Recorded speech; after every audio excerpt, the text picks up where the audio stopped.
নমস্কার বন্ধুরা, আমি অর্ঘ্য। আর আপনারা দেখছেন আমার YouTube channel green and gardening. আজ আপনাদের দেখাবো আমার ছাদ বাগানের কিছু জলপদ্মের গাছ। বাজারে বিভিন্ন রকম জলপদ্ম পাওয়া যায়। সবগুলোর নাম তো আমি জানি না, বাট যেগুলো আমি হাতে পেয়েছি সেগুলোই নিয়ে এসেছি। আর পদ্মের সম্বন্ধে আমার ধারণা একদমই কম, আর আমি একদমই নতুন। তো এগুলা নিয়ে এসেছি মুখার্জি হর্টিকালচার থেকে। এর আগের গাছও মুখার্জি হর্টিকালচার থেকে নিয়ে এসেছিলাম। এটা ছিল রেড প্রাইমা, আর আরেকটা আছে থাউজেন্ড প্যাটাল। চলো এগুলোকে দেখে না যাক কীভাবে আমি লাগাই। তবে হ্যাঁ, বলে রাখি, এই গাছগুলো দেখতেই পাচ্ছ, টিউবারগুলো বেশ অনেকটাই মোটা এবং বেশ হার্ডি, এবং এগুলোতে শিকড় কিন্তু এই মুহূর্তে নেই। তাই কিছুদিনের জন্য আমি এগুলোকে জলে রেখে দেব। এই দেখো, প্রায় 10-12 দিন জলে রাখার পর কি সুন্দর শিকড় ছেড়েছে এবং পাতাগুলোও বড় হয়ে গেছে। এখন সেগুলোকে টবে স্থাপন করব।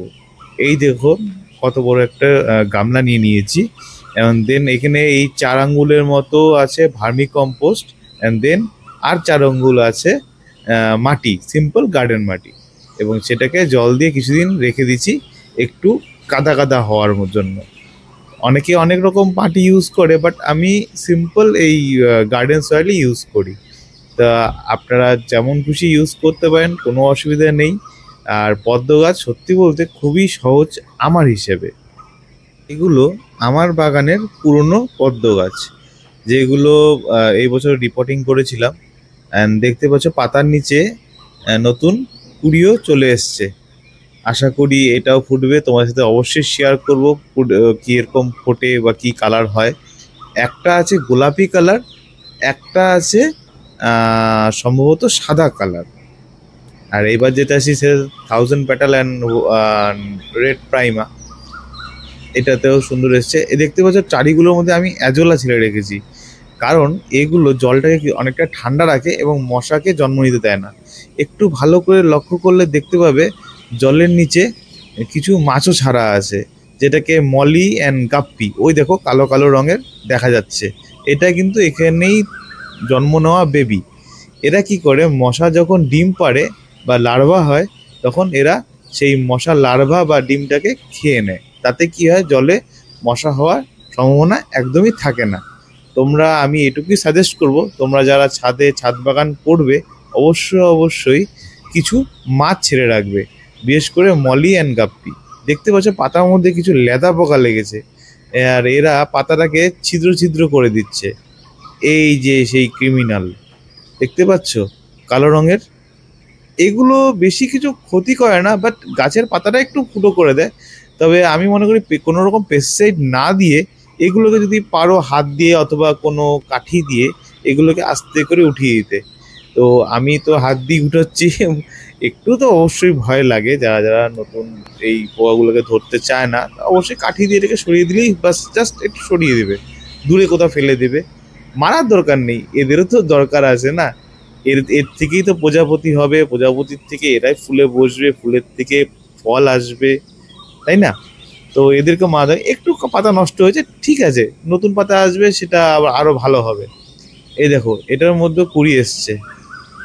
ও একটু ভালো করে লক্ষ্য, এটাতেও কিন্তু মলি, মলি ঠিক না, এগুলো গাপ্পি মাছ। হ্যাঁ, এগুলো গাপ্পি মাছ। এটাতেও অ্যাজোলা ছাড়া আছে। আর আমি অ্যাজোলা পাই হচ্ছে, আমাদের বাড়ির পাশে একটা নদী আছে, সেই নদীতে গেলে পরে অ্যাজোলাটা পেয়ে যাই। দেখতেই পাচ্ছ বাকি এইগুলো, এই গাছটার মধ্যেও কিছু লেদা পোকা লেগেছে, অ্যান্ড পাতাটাকেও নষ্ট করে দিয়েছে। বাট আমি পেস্টিসাইড দিই না, ওই যে বললাম পেস্টিসাইড দিই না, এদেরও দরকার আছে না, বাগানে তো এদেরও দরকার আছে। এই পুরোনো পাতাগুলোকে অবশ্যই কিন্তু উঠে ছিঁড়ে ফেলে দেবে।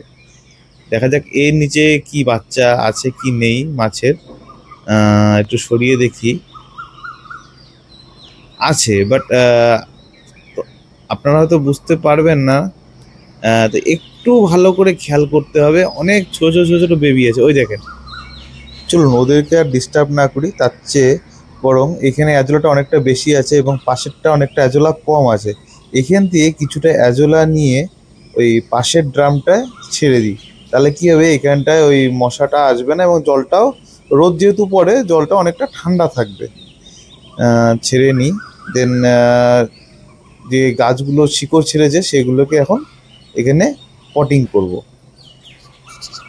এখানেও কিছুটা পাতা পচে গেছে, তো সেটাকে ছিঁড়ে ফেলে দিলাম।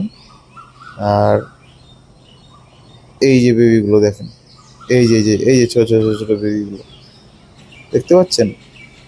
আশা করি, জানি না আপনারা ক্যামেরায় বুঝতে পারবেন কি না।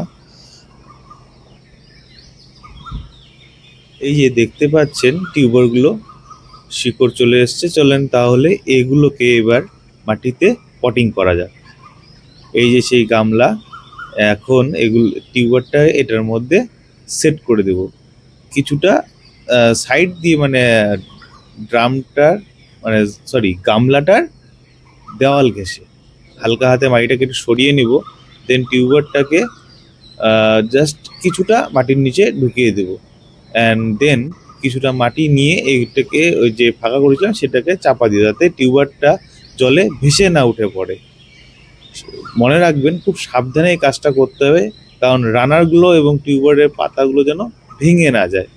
খুব হালকা হাতে, একটু মাঝখানে হয়ে গেছে, চাই একটু সাইড করে দিই, কারণ আরেকটা টিউবার আছে সেটাকেও লাগাতে হবে। তো এটাকে লাগিয়ে দিয়েছি, কিছুটা মাটি দিয়ে চাপা দিয়ে দিচ্ছি হালকা হাতে। দেন সেকেন্ড যে টিউবারটা আছে সেটাকেও লাগিয়ে দিই।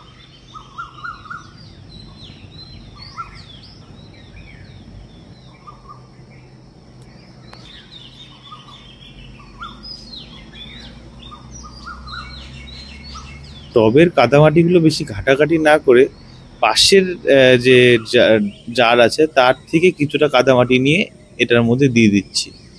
তাতে কি হবে, মাটিটাও বেশি নাড়াড়ি হলো না, যাতে টিউবারটা যাতে হালকা না হয়ে যায়, তার জন্য।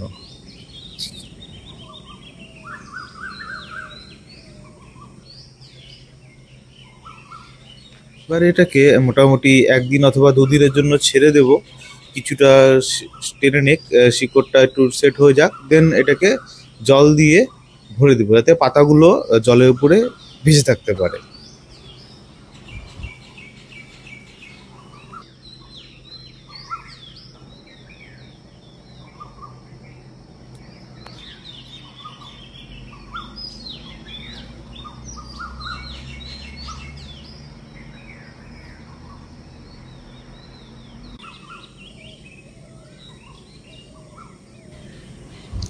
দুদিন পর এটার মধ্যে এখন আমি জল ভরে দিচ্ছি আস্তে আস্তে।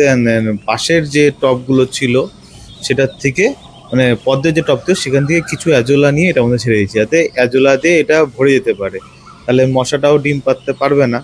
কিছুদিন পর এটার মধ্যে আবার পাশের যে পদ্মের টাবটা আছে তার থেকে কিছু মাছও নিয়ে এটার মধ্যে ছেড়ে দেবো। আজ তাহলে এই অবধি থাকছে। আশা করছি আপনারা সবাই ভালো থাকবেন, সুস্থ থাকবেন। আর ভিডিওটি কেমন লাগলো অবশ্যই কমেন্ট করে জানাবেন। নমস্কার।